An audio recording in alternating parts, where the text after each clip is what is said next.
अजीज दोस्तों, अस्सलाम वालेकुम, नमस्ते, सत श्री अकाल, जय जिनेंद्र, गुड आफ्टरनून। अजीज दोस्तों,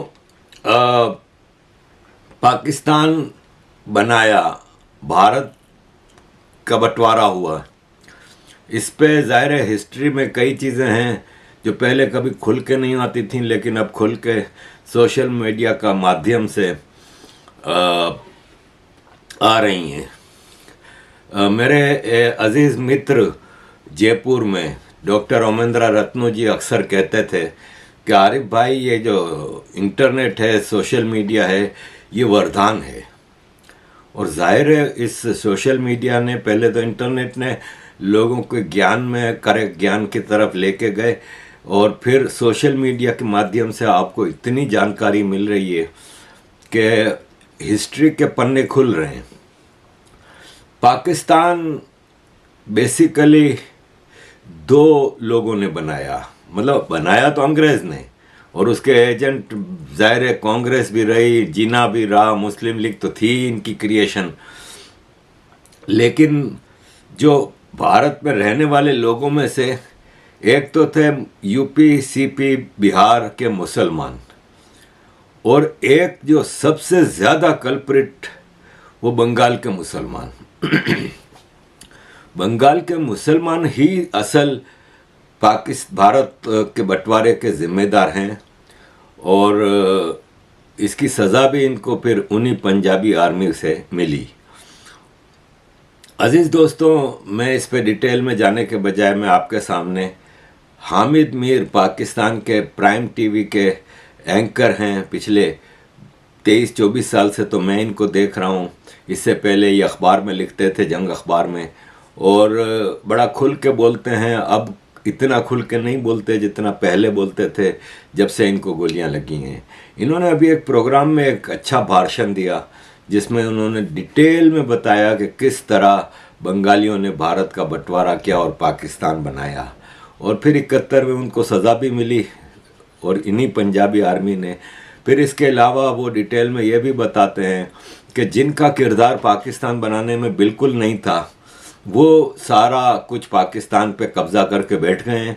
जो अंग्रेज़ों के कुत्ते नहलाते थे, जो अंग्रेज़ों के बूट चाटते थे, वो अंग्रेज़ों की भारत की मुसलमान आर्मी, पंजाबी आर्मी और मुसलमान पंजाबी आर्मी, वडेरे जागीरदार जो आज का पाकिस्तान है उसमें जो हैं वडेरे जागीरदार, दरगाहों के मुतवल्ली और मौलवी, इन लोगों ने मिल के पाकिस्तान पे कब्ज़ा कर लिया, और जिन्होंने पाकिस्तान बनाया था उनको सज़ाएं मिली हैं। हामिद मीर का ये प्रोग्राम मैं आपके सामने रख रहा हूँ, ज़रूर देखिएगा, आपको जहन की खिड़कियाँ आपकी काफ़ी खुलेंगी। थैंक यू वेरी मच अजीज़ दोस्तों for all your support, keep supporting. जय। कॉलेज और स्कूल की जो किताबें हैं उसमें पूरा सच नहीं है। पाकिस्तान बंगालियों ने बनाया, और उनके साथ उनकी आवाज़ में पहली आवाज़ सिंधियों ने मिलाई, और उसके बाद पाकिस्तान का मामा और चाचा और ताया कोई और बन गया, और उन्होंने पाकिस्तान तोड़ दिया, और पाकिस्तान तोड़ के कहा हो बंगाली बड़े गद्दार थे। मैं आज भी बतौर पाकिस्तानी बंगाली अवाम का शुक्रगुजार हूं कि उन्होंने पाकिस्तान की तहरीक शुरू की। देखो, पहले बात तो ये याद रखो कि आप हिस्ट्री पढ़ें, आपकी जो कॉलेज और स्कूल की जो किताबें हैं उसमें पूरा सच नहीं है। अब पहले अफसा कोमल ने मुझे ईस्ट पाकिस्तान का सवाल किया, अब आप कर रहे हैं। देखो, जो हिस्ट्री है ना, हिस्ट्री वो ये बताती है कि पाकिस्तान बंगालियों ने बनाया, और उनके साथ उनकी आवाज़ में पहली आवाज़ सिंधियों ने मिलाई। मुस्लिम लीग जो है, ऑल इंडिया मुस्लिम लीग 1905 में किधर बनी? ढाका में बनी, ठीक है। All India Muslim league Dhaka में बनी। मुस्लिम लीग की पहली हुकूमत कहां पे आई? बंगाल में 1937 में।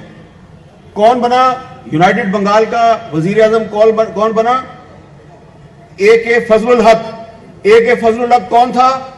23 मार्च 1940 को लाहौर में पाकिस्तान रेजोल्यूशन ए.के. फजलुल हक ने पेश की, और सिंध असेंबली पाकिस्तान की पहली असेंबली थी जिसने पाकिस्तान के हक में करारदाद पेश की।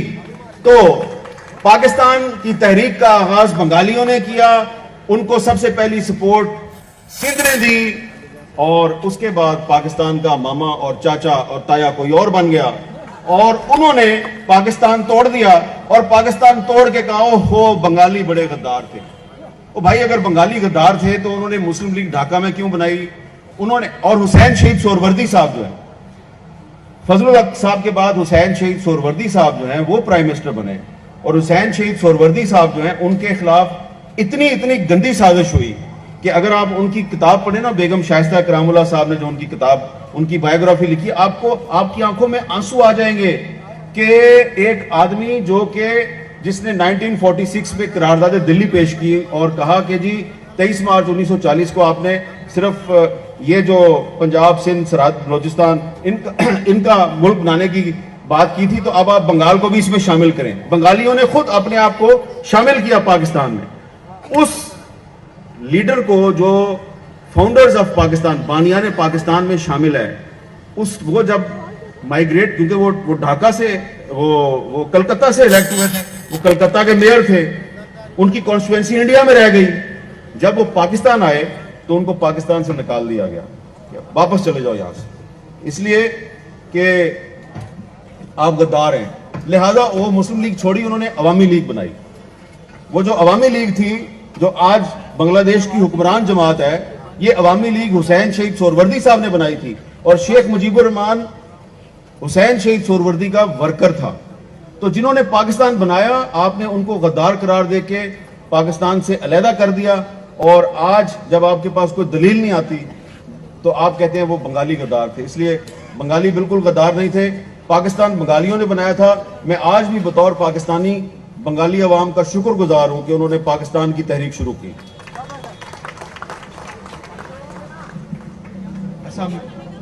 हेलो, सवाल मुख्तसर रखिएगा प्लीज।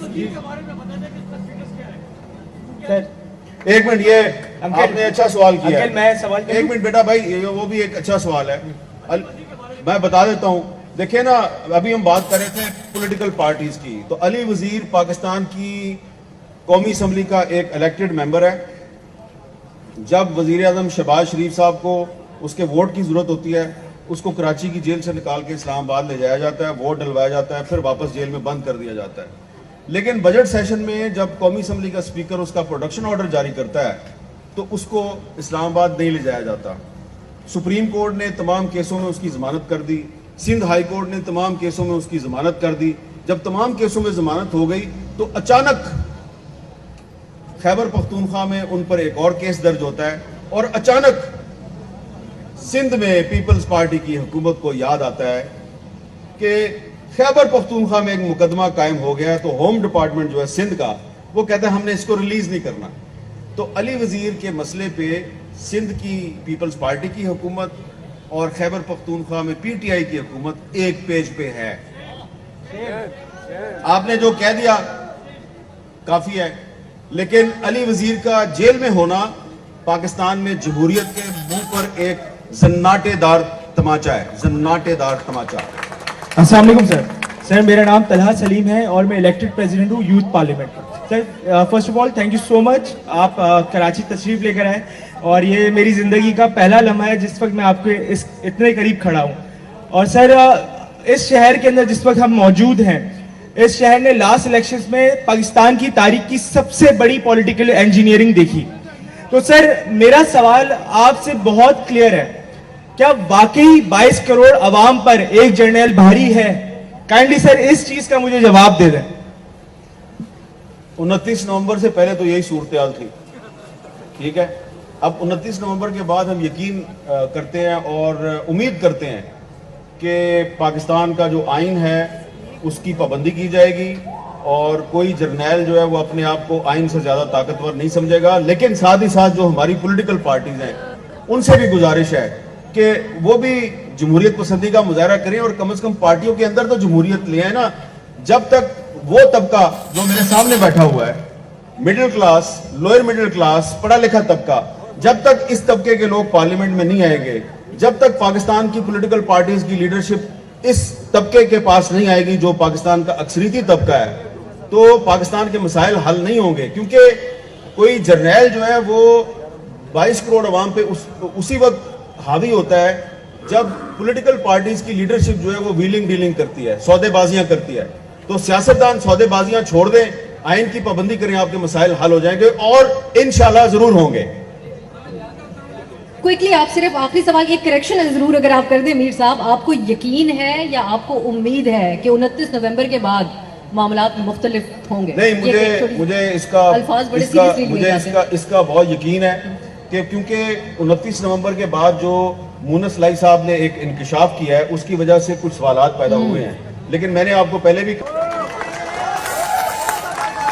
अच्छा इसका तो जवाब बड़ा वाज़ेह है लेकिन बड़ा तल्ख है, और मैं अपने भाई और दोस्त अहमद शाह साहब जो है उनके लिए ज्यादा मुश्किलात पैदा नहीं करना चाहता, लेकिन अब क्योंकि सवाल कर दिया आपने, जवाब तो मुझे देना पड़ेगा है। आपने कहा इमरान खान, समझ आ गई मुझे, और दूसरे साहब का आपने नाम नहीं लिया।